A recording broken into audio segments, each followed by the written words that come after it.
حضرت موسیٰ علیہ السلام اور حضرت ہارون علیہ السلام فرعون کے پاس گئے۔ فرعون نے کہا کہ موسیٰ تمہارا پروردگار کون ہے؟ حضرت موسیٰ علیہ السلام نے کہا ہمارا پروردگار وہ ہے جس نے ہر چیز کو اس کی شکل و صورت بخشی پھر راہ دکھائی۔ موسیٰ علیہ السلام نے اللہ کی وحدانیت بیان کی پر فرعون اور اس کے درباریوں پر اس کا کوئی اثر نہ ہوا۔ موسیٰ علیہ السلام نے اللہ کی نشانیاں دکھائیں مگر وہ تکذیب اور انکار ہی کرتا رہا۔ موسیٰ علیہ السلام نے کہا خواہ میں آپ کے پاس روشن چیز لاؤں یعنی معجزہ۔ فرعون نے کہا اگر سچے ہو تو اسے لاؤ دکھاؤ۔ پس موسیٰ نے اپنی لاٹھی ڈالی تو وہ اسی وقت اژدہا بن گئی اور اپنا ہاتھ نکالا تو اسی دم دیکھنے والوں کو سفید براق نظر آنے لگا۔ فرعون نے اپنے گرد کے سرداروں سے کہا یہ تو کامل فن جادوگر ہے۔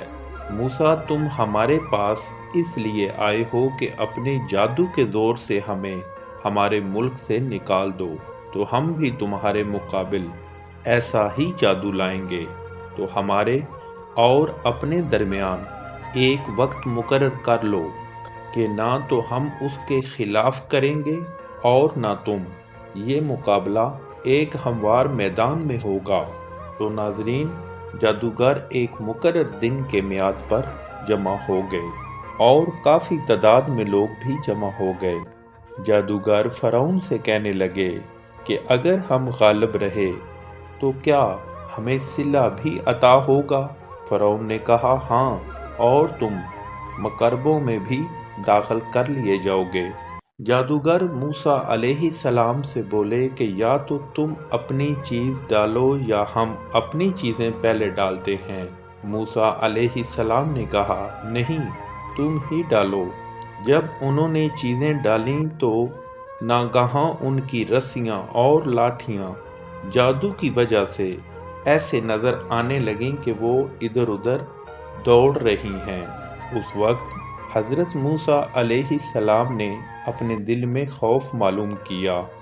اسی وقت اللہ تعالیٰ نے کہا موسیٰ خوف نہ کرو بلا شبہ تم ہی غالب ہو اور جو لاٹھی تمہارے دائیں ہاتھ میں ہے اسے ڈال دو کہ جو کچھ انہوں نے بنایا ہے اس کو نگل جائے گی۔ جو کچھ انہوں نے بنایا ہے یہ تو جادوگروں کے ہتھ کنڈے ہیں اور جادوگر جہاں جائے فلاح نہیں پائے گا۔ پھر حضرت موسیٰ علیہ السلام نے اپنی لاٹھی ڈالی تو وہ ان چیزوں کو جو جادوگروں نے بنائی تھیں نگلنے لگی۔ یہ دیکھ کر تمام جادوگر سجدے میں گر پڑے اور کہنے لگے ہم تمام جہان کے مالک پر ایمان لائے جو موسیٰ اور ہارون کا مالک ہے۔ فرعون یہ سن کر آگ بگولا ہو گیا اور کہنے لگا یہ تمہارا بڑا ہے جس نے تم کو جادو سکھایا ہے۔ تم کو کس نے اجازت دی کہ موسیٰ کے رب پر ایمان لاؤ؟ سو ان قریب تم اس کا انجام معلوم کر لو گے۔ میں تمہارے ہاتھ پاؤں اطراف مخالف سے کٹوا دوں گا اور تم سب کو سولی چڑھا دوں گا۔ انہوں نے کہا کچھ نقصان کی بات نہیں، ہم اپنے پروردگار کی طرف لوٹ کر جانے والے ہیں۔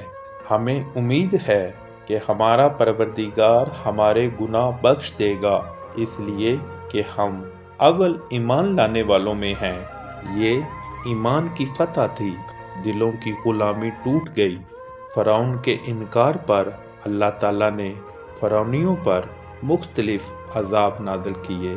طوفان، ٹڈیاں، جوئیں، مینڈک جب ان پر عذاب واقع ہوتا تو کہتے کہ موسیٰ ہمارے لیے اپنے پروردگار سے دعا کرو جیسا کہ اس نے تم سے عہد کر رکھا ہے۔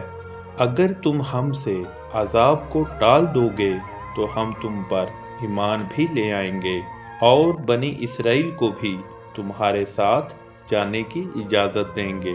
پھر جب ایک مدت کے لیے اللہ تعالیٰ ان سے عذاب دور کر دیتا تو وہ لوگ عہد کو توڑ ڈالتے۔ آخر کار پیغام الہی آ پہنچا کہ اے موسیٰ، اپنی قوم کے لوگوں کو لے کر راتوں رات نکلو کہ فرعونیوں کی طرف سے تمہارا تعاقب کیا جائے گا۔ حضرت موسیٰ علیہ السلام نے ایسا ہی کیا اور دریا کے کنارے پہنچ گئے۔ بنی اسرائیل گھبرا گئے اور کہنے لگے، موسیٰ، ہم تو پکڑے گئے۔ آخر وہ دونوں جماعتیں آمنے سامنے ہو گئیں۔ حضرت موسیٰ علیہ السلام نے کہا، ہرگز نہیں، میرا پروردگار میرے ساتھ ہے اور وہ مجھے رستہ بتائے گا۔ اس وقت اللہ تعالیٰ نے موسیٰ علیہ السلام کی طرف وحی بھیجی کہ اپنی لاٹھی دریا پر مارو۔ لاٹھی مارنے سے دریا پھٹ گیا اور ہر ایک ٹکڑا یوں ہو گیا گویا بڑا پہاڑ۔ بنی اسرائیل بغیر کسی نقصان کے دریا پار کر گئے، اور جب فرعون اور اس کا لشکر دریا میں کودا تو دریا کو اللہ نے حکم دیا، پہلے کی طرح ہو جا، تو فرعون اور اس کا لشکر ڈوب گئے۔ یہاں تک کہ جب فرعون کو غرق کے عذاب نے آ پکڑا تو کہنے لگا، میں ایمان لایا کہ جس اللہ پر بنی اسرائیل ایمان لائے ہیں اس کے سوا کوئی معبود نہیں، اور میں فرما برداروں میں ہوں۔ جواب ملا کہ اب ایمان لاتا ہے، حالانکہ تم پہلے نافرمانی کرتا رہا اور مفسد بنا رہا، تو آج ہم تیرے بدن کو دریا سے نکال لیں گے تاکہ تم پچھلوں کے لیے عبرت ہو۔ اور بہت سے لوگ ہماری نشانیوں سے بے خبر ہیں۔ اللہ تعالیٰ نے موسیٰ علیہ السلام کی قوم بنی اسرائیل کو رہنے کے لیے عمدہ جگہ دی اور کھانے کو پاکیزہ چیزیں عطا کیں۔ بنی اسرائیل کو کمزور سمجھا جاتا تھا، اللہ تعالیٰ نے ان کو زمین شام کے مشرق و مغرب کا، جس میں اللہ کی برکت رکھی تھی، وارث بنا دیا۔ ناظرین، جب بنی اسرائیل فرعون سے نجات پا کر میدان سینا میں پہنچے تو کھانے پینے کی چیزوں کے محتاج ہو گئے، انہیں پانی کی ضرورت پڑی۔ تب اللہ نے موسیٰ علیہ السلام کو حکم دیا کہ اپنی لاٹھی زمین پر مارو، تو اس میں سے 12 چشمے پھوٹ نکلے۔ ہر قبیلہ نے اپنا اپنا چشمہ پہچان لیا۔ بنی اسرائیل کے 12 قبیلے تھے جو کہ حضرت یعقوب علیہ السلام کے 12 بیٹوں سے چلے تھے۔ ہر قبیلے کے لیے اللہ نے الگ چشمہ مقرر فرمایا تاکہ وہ جھگڑا نہ کریں۔ اس معجزے سے ظاہر ہوا کہ اللہ اپنے بندوں کو صحراؤں میں بھی رزق پہنچا سکتا ہے۔ اسی طرح بنی اسرائیل کھانے کی چیزوں کے محتاج ہو گئے۔ اللہ تعالیٰ نے اپنی قدرت سے ان پر آسمان سے من یعنی میٹھا شہد نما مادہ اور سلویٰ ایک پرندہ بٹیر کی قسم نازل کیا۔ اللہ تعالیٰ نے فرمایا، ہم نے تم پر من و سلویٰ نازل کیا، کھاؤ جو پاک رزق ہم نے تمہیں دیا۔ مگر بنی اسرائیل نے شکر کی بجائے ناشکری کی اور دنیاوی چیزیں کھانے کے لیے مانگیں، دال، سبزی، پیاز وغیرہ۔ اللہ تعالیٰ نے ان کی ناشکری پر ناراضگی ظاہر کی۔ ناظرین، اسی طرح بنی اسرائیل ایسے لوگوں کے پاس جا پہنچے جو اپنے بتوں کی عبادت کیا کرتے تھے۔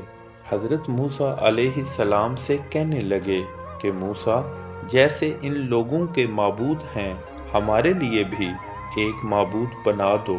موسیٰ علیہ السلام نے کہا کہ تم بڑے ہی جاہل لوگ ہو، یہ لوگ جس شغل میں پھنسے ہوئے ہیں وہ برباد ہونے والا ہے۔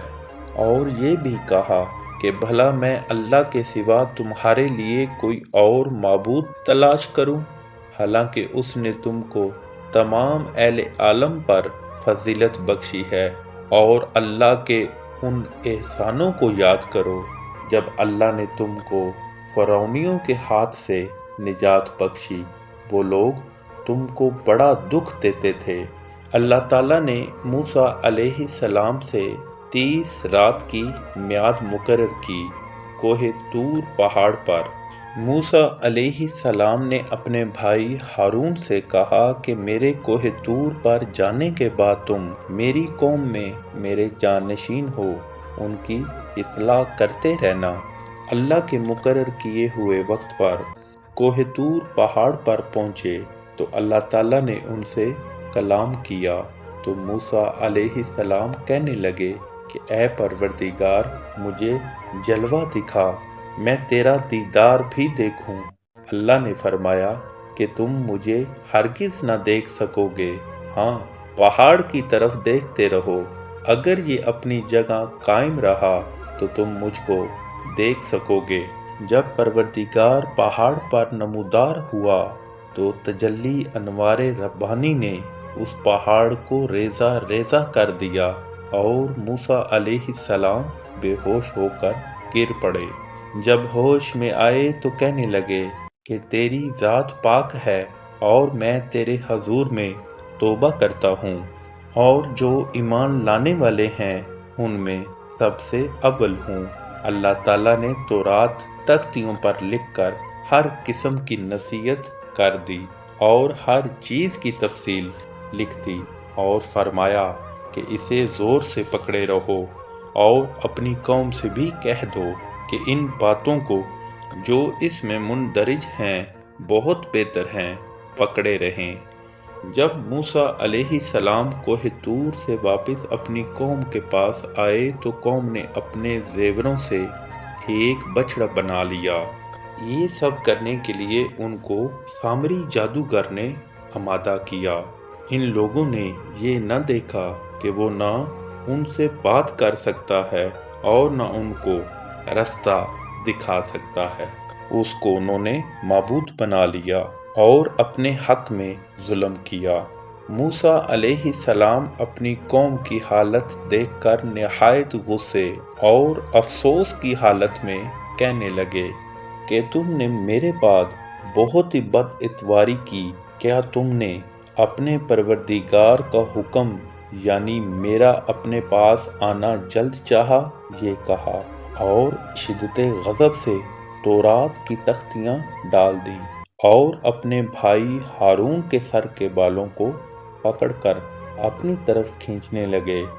حضرت ہارون علیہ السلام نے کہا کہ بھائی جان، لوگ تو مجھے کمزور سمجھتے تھے اور قریب تھا کہ قتل کر دیں، تو ایسا کام نہ کیجیے کہ دشمن مجھ پر ہنسیں اور مجھے ظالم لوگوں میں مت ملائیے۔ تب حضرت موسیٰ علیہ السلام نے دعا کی کہ اے میرے پروردگار، مجھے اور میرے بھائی کو معاف فرما اور ہمیں اپنی رحمت میں داخل کر، تو سب سے بڑھ کر رحم کرنے والا ہے۔ اللہ تعالیٰ نے فرمایا، جن لوگوں نے بچڑے کو معبود بنا لیا تھا ان پر پروردگار کا غضب واقع ہوگا۔ اور جب موسیٰ علیہ السلام کا غصہ کم ہوا تو تورات کی تختیاں اٹھا لی اور جو کچھ ان میں لکھا تھا وہ ان لوگوں کے لیے جو اپنے پروردگار سے ڈرتے ہیں ہدایت اور رحمت تھی۔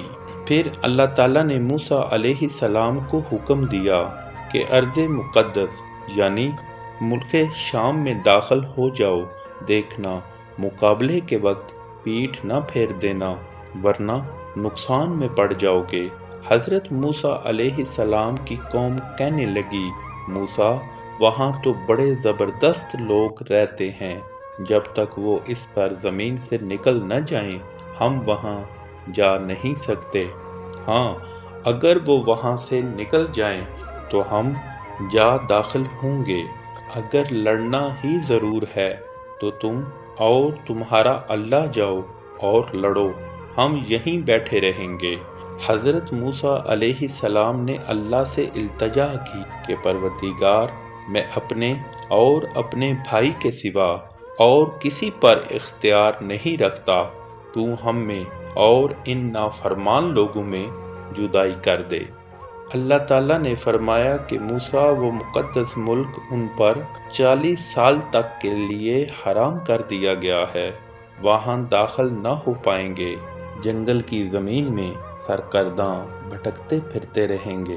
اسی طرح ناظرین، اللہ تعالیٰ نے بنی اسرائیل حضرت موسیٰ علیہ السلام کی قوم کو بہت بار آزمایا، لیکن ہمیشہ وہ نافرمانی ہی کرتے رہے، جس وجہ سے اللہ تعالیٰ نے ان پر عذاب نازل کیے۔ اسی طرح اللہ تعالیٰ نے بنی اسرائیل کو حکم دیا کہ ہفتے کے دن یوم السبت کوئی دنیاوی کام نہ کریں بلکہ عبادت کریں، مگر وہ لوگ نافرمان ہو گئے۔ اللہ تعالیٰ نے ان کا امتحان لیا۔ ہفتے کے دن مچھلیاں نہ پکڑنا۔ ہفتے کے دن مچھلیاں پانی کے اوپر آ جاتی، باقی دنوں غائب رہتی۔ انہوں نے چالاکی کی اور جال ہفتے سے ایک دن پہلے ڈال دیتے۔ یہ اللہ کے حکم کی کھلی نافرمانی تھی۔ اللہ تعالیٰ نے ان کی نافرمانی پر انہیں بندر بنا دیا۔ اسی طرح ناظرین، حضرت موسیٰ علیہ السلام کو اللہ تعالیٰ نے حکم دیا کہ وہ ایسے بندے سے ملاقات کریں جسے خاص علم دیا گیا ہے۔ وہ بندہ حضرت خضر علیہ السلام تھے۔ ناظرین، حضرت خضر علیہ السلام کا موسیٰ علیہ السلام کے ساتھ مکمل واقعہ میری اسی یوٹیوب چینل پر موجود ہے، وہ آپ وہاں سے دیکھ سن سکتے ہیں۔ آخر میں ناظرین آپ کو بتاتا چلوں کہ حضرت موسیٰ علیہ السلام کی جب عزرائیل علیہ السلام روح قبض کے لیے حاضر ہوئے تو آپ نے ان کو تھپڑ دے مارا۔ وہ ایک شارٹ ویڈیو اسی چینل پر آپ کو مل جائے گی۔ جزاک اللہ خیر۔ اس سے پہلے میں نے جتنا بھی پہلے ویڈیو حضرت موسیٰ علیہ السلام پر بنائی اور آج کی ویڈیو میں الحمدللہ جتنے بھی واقعات میں نے آپ کے سامنے پیش کیے ہیں، تمام واقعات قرآن و حدیث سے ثابت ہیں الحمدللہ۔ ناظرین، حضرت موسیٰ علیہ السلام کی زندگی ہمیں سکھاتی ہے، چاہے سمندر سامنے ہو اور فرعون پیچھے، اگر یقین اللہ پر ہو تو راستے خود بن جاتے ہیں۔ ناظرین، اس کے علاوہ بھی آپ نے ایک دو ایسے واقعات کا ذکر کرنا چاہوں گا جو عموماً اپنی کہانیوں میں سن رکھے ہیں۔ بندے کا واقعہ جس نے حضرت موسیٰ علیہ السلام سے کہا، میرا سارا رزق ایک ساتھ اللہ سے لے دو، تو اللہ تعالیٰ سے موسیٰ علیہ السلام جا کر دعا کرتے ہیں اور وہ رزق اللہ تعالیٰ اس بندے کو دے دیتا ہے، اور موسیٰ علیہ السلام سے کہتا ہے کہ اس بندے کا یہی رزق ہے، اور موسیٰ ایسا ہی اس بندے کو آ کر کہتے ہیں۔ جبکہ بہت سالوں بعد موسیٰ علیہ السلام کا اسی راستے سے گزر ہوتا ہے تو دیکھتے ہیں کہ وہ شخص تو مالا مال ہے۔ پوچھنے پر وہ کہتا ہے کہ موسیٰ، میرے رب نے ہی مجھے دیا ہے۔ اس کے علاوہ ایک اور واقعہ، ایک عورت کا واقعہ جو موسیٰ علیہ السلام سے کہتی ہے کہ اے موسیٰ، اللہ سے میرے لیے اولاد کی دعا کرنا۔ موسیٰ علیہ السلام جب دعا کرتے ہیں تو اللہ کی ذات فرماتی ہے کہ اس عورت کے نصیب میں بچہ نہیں ہے۔ اسی طرح کچھ عرصہ کے بعد جب دیکھتے ہیں تو اس عورت کی گود میں بچہ کھیل رہا ہوتا ہے۔ ناظرین، میں آپ کو بتاتا چلوں کہ یہ دونوں جو واقعات میں نے ابھی آپ کے سامنے ذکر کیے، ان کا قرآن و حدیث میں کوئی ثبوت نہیں ملتا۔ ان واقعات کی کوئی صحیح سند موجود نہ ہے، شرعی یا حدیثی اعتبار سے صحیح نہیں ہیں۔ محدثین کے نزدیک بھی ان واقعات کی کوئی صحیح سند نہیں۔ ناظرین، ابھی جو مختصر دو قصے میں نے آپ کے سامنے بیان کیے ہیں، جیسا کہ میں نے آپ کو بتایا کہ ان قصوں کا کوئی وجود نہ ہے۔ ناظرین، ادھر میں آپ سے ایک یہ بھی بات کرنا چاہوں گا ان دو قصوں کے حوالے سے جو ابھی آخر میں آپ نے سنے ہوں گے۔ نبیوں، اہل بیت، صحابہ کرام یا اولیاء کے ساتھ جھوٹی روایات منسلک کرنا سخت گناہ ہے، اگرچہ مقصد نیکی کی ترغیب ہی کیوں نہ ہو۔ نبی کریم صلی اللہ علیہ وآلہ وسلم نے فرمایا، جس نے جان بوجھ کر مجھ پر جھوٹ باندھا وہ اپنا ٹھکانہ جہنم میں بنا لے۔ نبیوں پر جھوٹ باندھنا بھی اللہ پر جھوٹ باندھنے کے برابر ہے، کیونکہ نبی کی بات وحی سے ہوتی ہے اور وہی پیغام الہی ہے۔ قرآن میں اللہ کی ذات فرماتی ہے، اور اس سے بڑھ کر ظالم کون جو اللہ پر جھوٹ باندھے۔ ہمیں چاہیے کہ ایسے واقعات جن کا قرآن و حدیث میں کوئی ثبوت نہ ہو، نبیوں کی زندگیوں کے ساتھ منسلک نہ کریں۔ جزاک اللہ۔ ناظرین، آج کے لیے اتنا ہی۔ اللہ تعالی ہمیں نیکوکاروں، پرہیزگاروں اور برگزیدہ لوگوں کی زندگی پر چلنے کی توفیق عطا فرمائے، اور ہمیں اس راستے پر ثابت قدم رکھے جس میں اس کی رضا، محبت اور رحمت شامل ہو۔ اللہ پاک ہم سب کا حامی و ناصر ہو۔ دعا میں یاد رکھیے گا۔ انشاءاللہ تعالی بہت جلد اپنی اگلی ویڈیو میں ملاقات ہوگی۔ اللہ حافظ۔